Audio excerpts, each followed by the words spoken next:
नमस्कार। देवरिया की आवाज रेडियो केसरी से प्रस्तुत है स्थानीय हालचाल। पहले मुख्य हालचाल। 3.94 लाख किसानों को मिली किसान सम्मान निधि की राशि। सांसद ने 1 करोड़ की योजनाओं का किया शिलान्यास। और भोजपुरी कलाकार खेसारी लाल यादव के कार्यक्रम में खूब झूमते रहे देर रात तक श्रोता।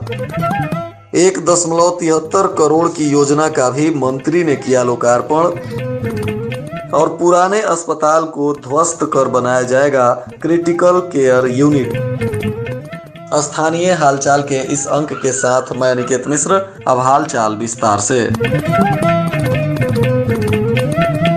जिले के 3.94 लाख किसानों के खाते में प्रधानमंत्री किसान सम्मान निधि की राशि सीधे पहुंची, जबकि सही नहीं होने से 75,000 किसान इस सम्मान निधि को पाने से वंचित हो गए हैं। इस बार किसानों के खाते में सम्मान निधि की 16वीं किस्त भेजी गई है। अधिकांश किसानों के खाते में पैसा पहुंच गया है। जिनके खाते में नहीं गया है वह इसी सप्ताह पहुंच जाएगा। किसानों को खेती करने में मदद करने के लिए केंद्र सरकार के द्वारा वर्ष 2019 से प्रधानमंत्री किसान सम्मान निधि के रूप में साल में 6,000 रुपए 3 किस्तों में दिया जाता है। किसानों के खाते में प्रत्येक 4 महीने में यह धन राशि भेजी जाती है।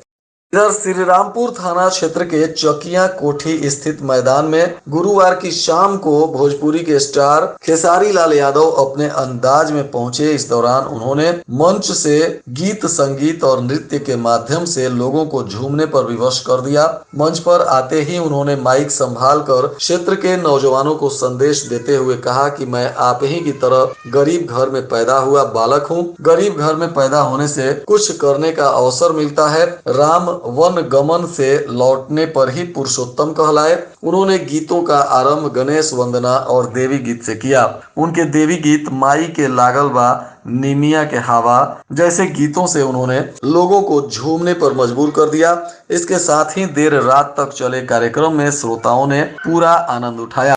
नगर पालिका परिषद कार्यालय के पंडित दीनदयाल उपाध्याय सभागार में विकास एवं ऊर्जा मंत्री ए.के. शर्मा ने 173.90 लाख की लागत से नगर में हुए 5 निर्माण कार्यों का लोकार्पण किया। वहीं 117.80 लाख की लागत से होने वाले 7 कार्यों का शिलान्यास भी किया। इसमें सड़क, नाली, नाला, स्ट्रीट लाइट, कायाकल्प योजना के तहत विद्यालय की बाउंड्री वाल निर्माण आदि शामिल है। इस अवसर पर नगर पालिका अध्यक्ष अलका सिंह, अधिशासी अधिकारी अंकिता शुक्ला, सहायक अभियंता जयराम यादव और अवर अभियंता पूजा इत्यादि लोग उपस्थित रहे। बांस गांव के सांसद कमलेश पासवान और बरहज के विधायक दीपक मिश्र साका ने भलुअनी ब्लॉक परिसर में बैतालपुर के सदानंद संस्कृत महाविद्यालय में सांसद निधि से बरहज विधानसभा में करीब 1 करोड़ रुपए की विकास परियोजनाओं का शिलान्यास और लोकार्पण किया और स्मार्टफोन का भी वितरण किया गया। कमलेश पासवान ने कहा कि प्रधानमंत्री मोदी ने मुख्यमंत्री योगी आदित्यनाथ के साथ भाजपा की यह सरकार देश और प्रदेश में विकास की नई कीर्तिमान स्थापित कर रही है। डबल इंजन की सरकार में जनता से किया गया हर वादा भी पूरा किया जा रहा है। हुकुंदू थाना क्षेत्र के परसिया करकटही में मनरेगा सुपरवाइजर कुलदीप प्रसाद की बताया जा रहा है कि इलाज के दौरान मौत हो गई है। 6 दिन पहले बच्चों के काम करने का वीडियो एक ग्रुप में वायरल करने की बात पूछने पर मनरेगा सुपरवाइजर पर गांव के ही कुछ लोगों ने धारदार हथियार और रॉड से जानलेवा हमला किया था और इसमें वे घायल थे और उनका इलाज चल रहा था। अभी प्राप्त जानकारी अनुसार इलाज के दौरान उनकी मौत हो गई, जिससे उनके परिजनों में चीख पुकार मचा हुआ है। वहीं बताया जा रहा है कि मौत की खबर लगते ही ग्रामीण आक्रोशित हो गए। गोरखपुर से शव लेकर परिजन थाने में पहुंच गए और पुलिस की कार्यशैली पर सवाल खड़ा किया। मौके पर अधिकारियों ने पुलिस के खिलाफ जांच के आदेश और आरोपियों की गिरफ्तारी को लेकर मांग की, जिसके बाद वरिष्ठ पदाधिकारियों ने आश्वासन दिया है, तब जाकर आक्रोश कम हुआ है। फिलहाल इस घटना की वरिष्ठ पदाधिकारी जांच पड़ताल भी कर रहे हैं। पुराने अस्पताल को ध्वस्त कर क्रिटिकल केयर यूनिट बनाने का प्रस्ताव शासन को भेजा गया है और इसके बन जाने से गंभीर रोगियों को रेफर करने की आवश्यकता नहीं पड़ेगी। इसे अस्पताल के पुराने भवन को ध्वस्त कर बनाने का प्रस्ताव है और इसके लिए करीब 23 करोड़ रुपए शासन से स्वीकृत भी हो चुके हैं, पर ध्वस्तीकरण की कार्रवाई में विलंब से क्रिटिकल केयर यूनिट की योजना अधर में लटकी हुई है। बताया जा रहा है कि मेडिकल कॉलेज में कई योजनाएं प्रस्तावित हैं। नर्सिंग कॉलेज से लेकर क्रिटिकल केयर यूनिट तक बनाए जाने के प्रस्ताव हैं। इसको पुराने अस्पताल भवन को ध्वस्त कर इसकी जगह पर निर्मित किया जाना है। इसके लिए प्राचार्य ने सितंबर 2022 में ही शासन को पुराने भवन के ध्वस्तीकरण का प्रस्ताव भेज दिया था और तब से अब तक ध्वस्तीकरण की फाइल अटकी हुई है। इस भवन के गिर जाने से खाली हुई भूमि पर क्रिटिकल केयर यूनिट और नर्सिंग कॉलेज इत्यादि का निर्माण कराना है। इधर बघौच घाट थाना क्षेत्र के बजराहा गांव में एक युवक को उसी के चौराहे पर मुर्गा की दुकान चलाने वाले उसके जीजा के छोटे भाई ने चाकू से घोंप कर उसकी हत्या कर दी। बताया जा रहा है कि पैसे के लेन देन के विवाद में उसने मुर्गा हलाल करने वाले चाकू से ही वार कर दिया, जिसमें घायल युवक को अस्पताल में भर्ती कराया गया, जहाँ उसका इलाज के दौरान मौत हो गया। मृतक बजराहा गांव का जाकिर बताया जा रहा है, जिसकी उम्र लगभग 30 वर्ष है। घटना के बाद से मृतक के परिजनों में चीख पुकार मचा हुआ है। पुलिस ने शव का पोस्टमार्टम कराने के बाद परिजनों को सौंप दिया है और घटना की जांच पड़ताल कर रही है।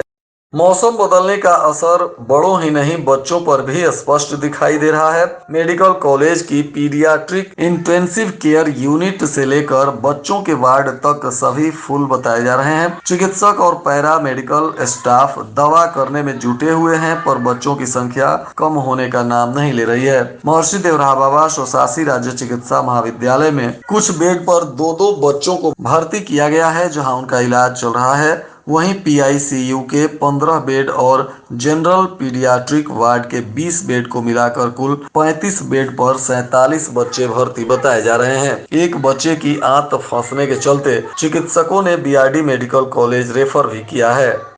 समाज में तेजी से बदलाव आ रहा है, लोगों की मानसिकता भी बदल रही है, लेकिन आज भी कुछ ऐसे शरारती लोग हैं जो दूसरों को परेशान करते हैं। दूर के रिश्तेदारों के अलावा कई बार घर के आसपास भी लोग ऐसे होते हैं जो आपके साथ कुछ ऐसा करते हैं जो आपको पसंद नहीं है। ऐसे में आपको डरने की नहीं बल्कि खुलकर सामने आकर अपनी बात कहने की आवश्यकता है। अगर आपको लगता है कि थाने या पुलिस के पास आप नहीं जा सकते हैं तो आप 1090 पर कॉल करें। ये बातें सीओ दीपक शुक्ला ने सेंट जेवियर्स स्कूल में एक कार्यक्रम में कही। उन्होंने पुलिस की पाठशाला में वहां मौजूद बच्चों को इस बात की जानकारी दी और कहा कि समय में सभी बच्चे मोबाइल फोन, सोशल मीडिया का इस्तेमाल करते हैं। इस दौरान बहुत सावधानी बरतने की आवश्यकता है। फेसबुक और व्हाट्सएप के जरिए अपराध तेजी से बढ़ रहा है। फेक आईडी से अश्लील मैसेज, फोटो वायरल करने, साथ ही ऑनलाइन हैकिंग जैसे अपराध भी बढ़ रहे हैं, जिसको लेकर काफी सतर्क रहने की आवश्यकता है। सलेमपुर में बस स्टेशन बनाने के लिए शासन के पत्र के जवाब में तहसीलदार अलका सिंह ने शासन को पत्र भेजा है। इसमें चिन्हित भूमि को बस स्टेशन के अनुकूल बताया गया है। तहसीलदार का पत्र शासन में पहुंचते ही बस स्टेशन की उम्मीद जगी है। तहसील प्रशासन के मुताबिक खतौनी में बस स्टेशन का नाम दर्ज होने के बाद भूमि अधिग्रहण कर लिया जाएगा। इधर इजराइल भेजने के नाम पर चयनित मजदूरों के कागजात पर हस्ताक्षर और मुहर लगाने के नाम पर 5 से 6 हजार रुपए की मांग करने पर मजदूर आक्रोशित हो गए। उनका आक्रोश देखकर श्रम कार्यालय में तैनात अधिकारी और कर्मचारी मजदूरों को समझाने बुझाने में जुट गए। इसी बीच सूचना मिलने पर डीएम ने पुलिस को भेजकर मामले की जाँच करने का निर्देश दिया। मौके पर पहुंचे कोतवाल ने मजदूरों और अधिकारियों से बातचीत की, परंतु किसी के द्वारा कोई तहरीर नहीं दी गई। बताया जा रहा है कि इजराइल सरकार ने भारत सरकार से मजदूरों की डिमांड की थी। इसको लेकर मजदूरों का चयन किया जा रहा है और अब श्रम विभाग के अधिकारियों और कर्मियों पर रिश्वत मांगने का आरोप मजदूरों के द्वारा लगाया जा रहा है। फिलहाल मामले की जांच पड़ताल की जा रही है। इधर big boss fame model Arshi Khan के मामले में पुलिस अब दोनों पक्षों की तहरीर की जांच कर रही है। होटल के सीसीटीवी फुटेज और मोबाइल चैट के साथ मोबाइल पर बातचीत की रिकॉर्डिंग के साक्ष्यों की भी जांच की जा रही है। जांच में आरोप अगर साबित होता है तो पुलिस कार्रवाई करेगी। मॉडल अर्शी खान मुंबई से आकर शहर के एक होटल में ठहरी हैं। देवरिया में अपने रहने के दिन गिनते हुए वह पुलिस पर दबाव बना रही हैं कि उनकी तहरीर पर केस दर्ज किया जाए, लेकिन पुलिस को दोनों पक्षों की तहरीर में लगाए गए आरोप की जांच करने से पहले कुछ भी सुनना मंजूर नहीं बताया जा रहा है। और आज के मौसम का तापमान देवरिया में न्यूनतम 18 डिग्री सेल्सियस और अधिकतम 27 डिग्री सेल्सियस रहने की संभावना है। अंत में मुख्य हालचाल एक बार फिर। 3.94 लाख किसानों को मिली किसान सम्मान निधि की राशि। सांसद ने 1 करोड़ की योजनाओं का किया शिलान्यास।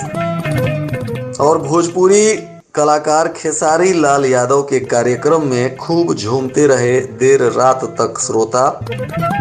1.73 करोड़ की योजना का भी मंत्री ने किया लोकार्पण। और पुराने अस्पताल को ध्वस्त कर बनाया जाएगा क्रिटिकल केयर यूनिट। इसके साथ ही रेडियो केसरी से प्रसारित स्थानीय हालचाल का यह अंक समाप्त हुआ। नमस्कार।